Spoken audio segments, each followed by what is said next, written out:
हरियाणा की हर अपडेट के लिए बेल आइकन दबाएं और सब्सक्राइब करें STV हरियाणा न्यूज।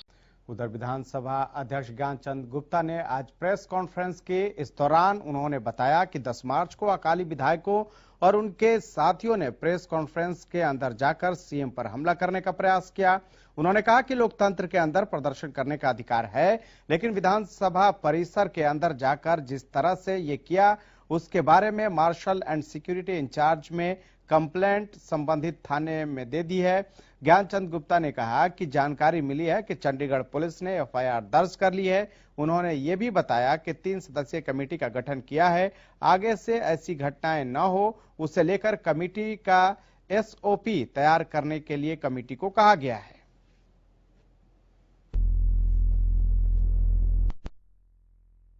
दस मार्च को जिस प्रकार से कुछ अकाली विधायकों ने और उनके साथियों ने आदरणीय मुख्यमंत्री जी की प्रेस कॉन्फ्रेंस के अंदर, जो ऑफिशियल प्रेस कॉन्फ्रेंस थी, उसके अंदर जाकर के मुख्यमंत्री जी के ऊपर हमला करने का प्रयास किया, नारेबाजी की, काले झंडे दिखाए।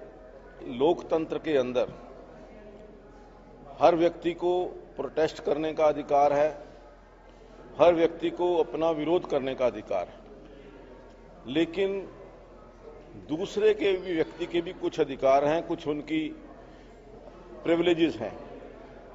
जिस प्रकार से ऑफिशियल प्रेस ब्रीफिंग के अंदर जाकर के हमला करने का प्रयास किया, उसके बारे में हमारे जो मार्शल हैं, जो हमारे सिक्योरिटी के इंचार्ज हैं, उन्होंने एक कंप्लेंट जो संबंधित थाना है, पुलिस स्टेशन है, उसके अंदर दी थी। वहां पर FIR लॉन्च हो गई है 9 विधायकों के खिलाफ, और उसके अलावा जो अन्य लोग थे उनके खिलाफ FIR हुई है। और ये जो 4 धाराएं लगाई गई हैं उनके अंदर, उसमें IPC 1860, 186, 323, 341 एंड 511, ये 4 धाराओं के अंदर केस दर्ज किया गया है और मुझे पूरी उम्मीद है कि न्याय मिलेगा। इस प्रकार से मुख्यमंत्री जी के ऊपर हमला करने का प्रयास किया, जिस प्रकार से ऑफिशियल प्रेस ब्रीफिंग के अंदर डिस्टर्ब करने का प्रयास किया गया, जिस प्रकार से वहां पर जो विधानसभा का, हरियाणा विधानसभा परिसर है, उसमें जाकर के किया, मैं समझता हूं कि जो हमारे विधायक हैं, हमारे जो मंत्री हैं, उनके प्रिविलेज को उन्होंने इन्फ्रिंज किया है। 3 सदस्यीय कमेटी का गठन हुआ है, उसकी रिपोर्ट मुझे लगता है कि कल तक आ जाएगी।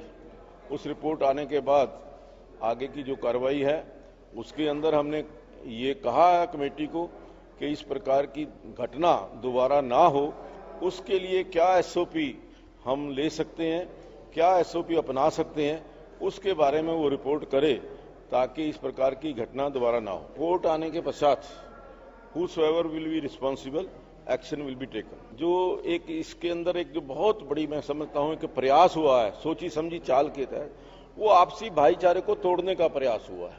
जो सौहार्द पिछले 50 साल से बना हुआ था, उस सौहार्द को खत्म करने का प्रयास किया है, और मैं समझता हूं कि ऐसा नहीं होना चाहिए।